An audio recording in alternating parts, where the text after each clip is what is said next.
আসসালামু আলাইকুম ওয়া রাহমাতুল্লাহি ওয়া বারাকাতুহু। দেশ এবং প্রবাস থেকে যেখান থেকে আমাদের ভিডিওটি দেখতেছেন সবাইকে আন্তরিক শুভেচ্ছা এবং অভিনন্দন। জি, সবাই কেমন আছেন? আমি সবার মঙ্গল কামনা করতেছি আল্লাহ পাকের কাছে, যিনি আমাদের একমাত্র সৃষ্টিকর্তা। সবাই বলি আলহামদুলিল্লাহ। আলহামদুলিল্লাহ। জি, আমাদের এই হলো সিদ্দিক ভাই, এই হলো আমাদের বাবুল ভাই, এই হলো আমাদের ফারুক ভাই। তো সৌদি আরব আবহা ডিস্ট্রিক্টে আসির হসপিটালে আমরা দীর্ঘদিন যাবত কাজ করেছি। সত্যি আমরা সবাইকে মিস করতেছি। সিদ্দিক ভাই আমাদের এক্সিট চলে যাচ্ছে, ফারুক ভাই আমাদের এক্সিট চলে যাচ্ছে, বাবুল ভাই আমাদের এক্সিট চলে যাচ্ছে।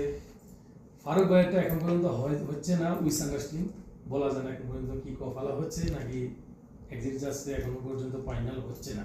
তো যাই হোক, সিদ্দিক ভাইয়ের জন্য সবাই দোয়া করবেন। সিদ্দিক ভাই দেশে গিয়ে যেহেতু লাল টুকটুকি একটা মেয়ে বিয়ে করতে পারে, সবাই সবার জন্য দোয়া করবেন ইনশাআল্লাহ। তাদের নতুন জীবন যেহেতু সুখীময় হোক।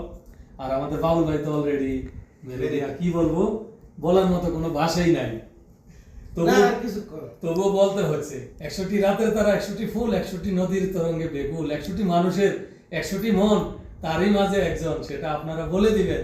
ওকে, সত্যি আমরা সবাইকে মিস করছি। সবাই সবার জন্য দোয়া করবেন, সবাই আমাদের জন্য দোয়া করবেন। আমরা চলে যাচ্ছি এক জায়গায়, আপনারা কিছু বলেন। আমরা এক জায়গায় চলে যাইতেছি, আমাদের জন্য সবাই দোয়া করবেন। ইনশাআল্লাহ যদি কোনোদিন আল্লাহ বাঁচিয়ে রাখে তাহলে আসলে আবার দেখা হবে। Good bye. ইনশাআল্লাহ। আল্লাহ হাফেজ।